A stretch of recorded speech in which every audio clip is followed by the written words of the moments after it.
Okay, so day one of 2014 Little Potheridge dig with NDAS members, and we've cleaned off a large area now with the digger, taken all the topsoil off so that we can see basically what features are in the subsoil, cut into the subsoil. We've got a number of features. Firstly, over here is T5, the trench that we dug last year. You can see that quite clearly marked out. We've got a large spread here of kiln debris, which is stems, some bowls, some burnt material, bits of brick. We've got a large either spread or pit of pipe clay up at the top where Bob is, and then we've got a couple of linears here with bricks in. Now these could be field drains because they're running the right way, just backfilled with pipe debris, or they could be sections of wall. We're not sure yet. We've also got an area here where there's a lot of brick, which looks quite promising, and basically come back in a week's time and we'll tell you what everything is, hopefully. So week 2 of the Little Potheridge dig, and we are now putting a section through this long linear here, which we'll go and have a look at in a minute. We found basically lots of pipe kiln debris, stems, bowls, lots of ash, as you'd expect, bits of brick, and quite a lot of pipe clay mixed in with it all, so it's all being dumped basically. We've had a number of good finds this week, including a pardoned bowl with some decorated stem for the first time, showing that we've got stem and bowl together. We've also had some new forms of decoration on one of the bowls. We've had some interesting bits of kiln furniture that are as yet unidentified. And importantly, we've had a wig curler with IP on the end, proving that Pardon was making wig curlers as well.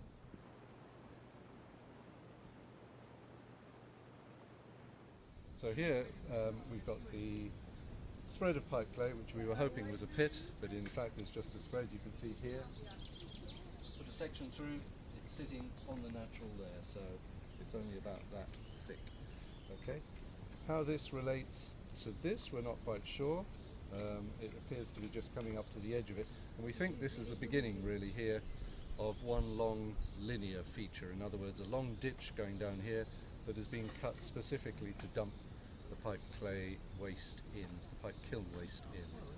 Okay, so here we've got a circular spread of brick from probably kiln brick. A lot of it is burnt, and we've got kiln material, possibly furnace lining in with this as well. Put a section through here, but as you can see it's just a spread. We were hoping it was structural, unfortunately it isn't. So why we've got just a circular spread of brick, who knows, it's just a dump. In the ditch here we've got a more interesting sort of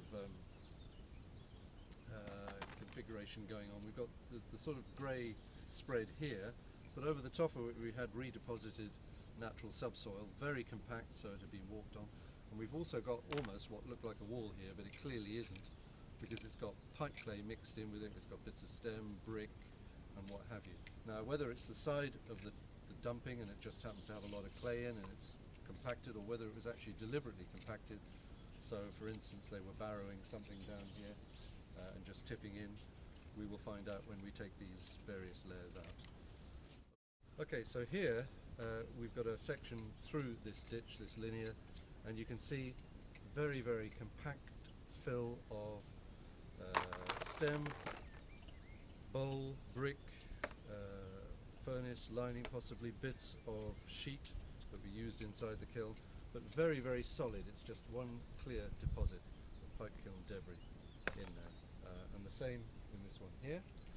And then where these ladies are digging, we've got more of the same, but we've got some infill silting on this side as well. We're assuming really that this ditch runs all the way down there to the goyle, as Phil would call it, which is like a sort of, almost looks like a small quarry area, but it drops down, and we're just assuming they use this so that all the stuff could be tipped down there, which seems to imply that the kiln might be up there somewhere.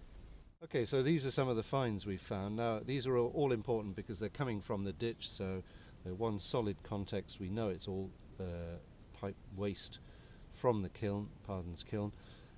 This one is important because this is only the second form of this we've found. The first one came from topsoil, so there's always the danger that people then think that it just could be intrusive, it could be a stray find, but that now is the proof that that is coming from the same place.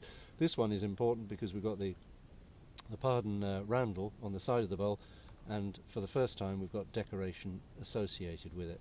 So although we've had a few decorated pieces of stem, this is the first time the two are linked together. We've had some quite mysterious pieces as well, which are obviously kiln furniture, possibly some kind of rack. They're particularly well made compared to a lot of kiln furniture, which tends to be rough old stuff.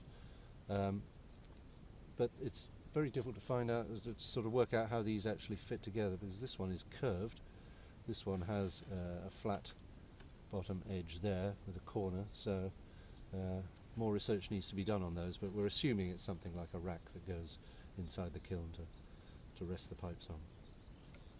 So this year we've had some particularly interesting finds, including some new forms. This is a bowl which we have the actual form of this bowl already, but we haven't had this patterning before. And you can see it's got sort of cross hatching using the tool that is made to roulette the top of the earlier pipes in the 18th century. So that's interesting. There's also, interestingly, one of these at Crediton, from the Crediton excavations, where there's also a Parn pipe. So that, as I say, was unidentified at Crediton. A particularly nice one is this one here. This is the Parn roundel, I-P-A-R-N. But on this, if you look very carefully, we've got the decoration there. So this is the first time we've got the decorated stem with the Parn bowl, proving that Pardon was actually decorating the stems. Up until then, we just had fragments. Okay, so that's been an other finds we've got for the first time. We've got the base of the muffle. The muffle is the big pot which goes inside the kiln with the pipes in, and this is very typical of the base. This is where the stems would have gone. All the stems are arranged close together, very diagnostic of the base of the muffle. Four nice pieces of the wall with luting on the inside here. So you can see from this one it's curved, so we can roughly estimate the diameter of the muffle coming out around this sort of size. And we've got several pieces of this. It's always reinforced with bits of clay pipe like this. This is that one there, you can see the bits pointing out. So we've got lots of finds, lots of bits of kiln furniture, and hopefully it will help to tell the story. Okay, so end of season 2 at Little Potheridge. Last day, just basically washing off fines trays. We've had, oh, goodness knows how many. 2 days ago we had about 26 and we're down to the last 3 or 4. So we've finished excavation, we've done the percentage of the kiln, of the linear that we wanted to do, that's all done. The planning has been done, all the photos taken, so we're just winding up really, and then it's unpacking everything and taking it back. So in terms of the kiln, no, we didn't find the kiln, but I think we've got a better idea of where it may be, because all this stuff has been shoveled downhill, and we can assume that it's up there to the north. But we have had a really good season in terms of finds. We've had 2 or 3 things that are, if not unique, very unusual, and I haven't seen some of them in any other publication, so it's really going to put Little Potheridge on the map actually in terms of clay piping, and I think that's about it.